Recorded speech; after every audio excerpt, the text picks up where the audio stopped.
So MinuteTech. Lately Yes. you've been pretty consistent with YouTube. So like what's the driver now? Right now, like the drive to like what's my motivation? Yeah. The motivation right now is just to like really just expand my creative limits, I guess. I mean, I've kind of developed my styles for like videos like over the past year or so, and I guess the next step for it was really just see how consistent I can get it. Because like from the viewer standpoint, it's like it's hard to really get too like interested in a creator when they're only posting like once every month or so. So Yeah. just to kind of like help build my community a bit, help give the viewers what they kind of want. Really just challenging myself to edit as fast as possible, get a video out as fast as possible, but like trying not to sacrifice quality either. Like the ideas I'm doing right now are just any ideas like I would have done before.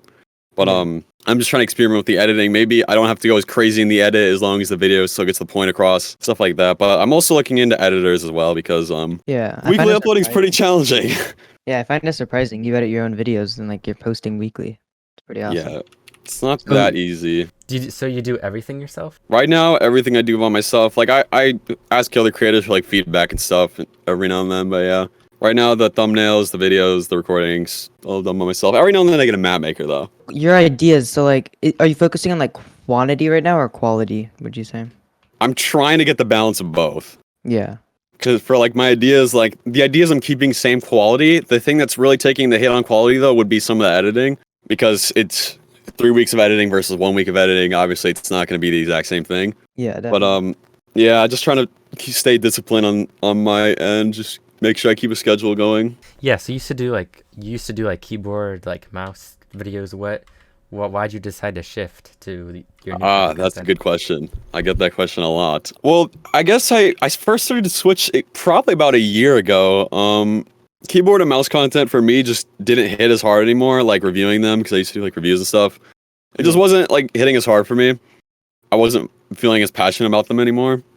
So I started to like just experiment a bit. Didn't completely drop the tech content at first. Like I would do like, oh, maybe I'll just give away tech as a prize in a video or something like that. That's how the keyboard series kind of began. I was like trying to slowly branch out, but like not 100% branch out right away. Like Yeah. try new ideas, but incorporate tech where I could. And yeah, that's kind of how I grew in the challenge niche as well. I just had prizes to give away to people, Yeah. so it just sparked When ideas. when in like your early days of YouTube did you like know you make it or know you made it, or like when did you get a hold of what you were doing? I wouldn't say I've made it yet. I'd still consider myself a pretty small YouTuber on the grand scheme of things, but Yeah.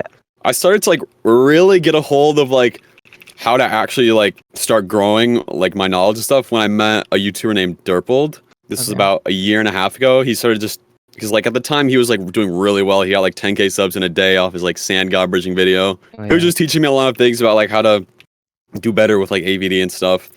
So around then, I would say the one video where I really started to like try new things with like just experimenting with the algorithm stuff would be the first video of the keyboard series. It was giving Derpel this dream custom keyboard. Yeah, very fitting because he's the one who taught me a lot. But yeah, that was like the Yeah. first video where I really started to like develop like my style. A lot of smaller creators are going to be watching this. So like what's like some advice you would give them to get started and stuff? Yeah, okay. So I was just like talking to somebody about this the other day, so it's fitting. But when you're first starting out and maybe you don't have the best idea of what's the best thing to do, I would say focusing a lot of quantity could be good. Just like experimenting with diverse ideas, picking up small tips along the way that you notice, like look at your retention graphs, notice which parts did well, which parts did bad.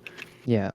I would say like being a perfectionist at the very beginning could be good if you'd have a lot of knowledge, but if you're just trying to learn, being a perfectionist may not be the best because you can spend 200 hours on a video and it'll get like 5K views or something, not what you're expecting. So I think just at first, just try a lot of new things, maybe upload a lot frequently, just learn a lot about yourself and just the content in general and your community and stuff. And then once you feel like you have a hold of it, then you can start experimenting with being a perfectionist, maybe hiring a team of editors and stuff. But yeah, Yeah. Yeah. there's a lot of trial and error in YouTube. So getting as much trial as possible when you're early is pretty good. Yeah, for sure. What's a video that you thought would do really good and just tanked in views? Oh, I have one of those not too long ago. The I secretly hacked a hunt YouTubers video. It got 100K views, which is very good. But if you like compared to like some of my averages, it was just a lot less. It was a pretty outlandish idea from what I've usually been posting. Like usually it at first it was called like hide and seek, and when usually we think hide and seek, you think kids content. Sometimes maybe I'm wrong there, but sometimes you think that. But I guess for my average viewers, it wasn't really hitting home, and also it was a shorter video. So the thing with shorter videos, it's you have less time to capture someone's interest. Yeah. So I guess that also shot it in the foot. And there's a lot that I experimented on that video with. And not all experiments do well. Some experiments do well though. In moments like that where you have where your video's a tank though, it's very important to learn from it. Yeah. Very important to analyze it. The next video, I mean, did 998K views. Yeah, that's crazy. So contrary to that, what's like what's a video you thought would do bad that did good, or if you have one? Actually two recently did that. I thought the hardest clutches and hardest would you rather wouldn't do so well. Yeah. Because that's when I first started kicking in the weekly uploads and I started less editing, but Yeah, that clutches one's doing pretty good. I'm learning more about weekly uploading, but those two I thought wouldn't do well because I spent less time editing, but the idea quality stayed relatively the same. One phrase or one small piece of advice you could give to people starting out, what is it? If you don't love what you're doing, then there needs to be change. Nice. Yeah, that's what like everybody said today. Yeah. So I guess it's true, yeah. Yeah. Thank you. Also, don't be afraid to take risks. That's a very good thing. That's how you just grow. Yeah, definitely. Taking risks is a huge part about growing.